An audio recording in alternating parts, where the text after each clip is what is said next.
सब तो पहला तुसीं डायलर ओपन करना है, फिर उत्ते तीन बिंदियां जो तीन डॉट उन्हां ते क्लिक करना। फिर तुहाडे सामने सैटिंग दी ऑप्शन होगी,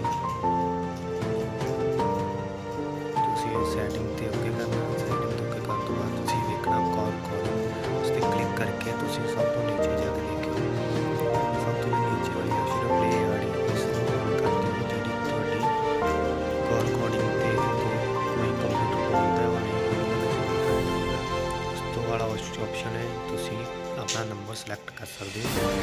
इस तो जिस नंबर तुसीं कॉल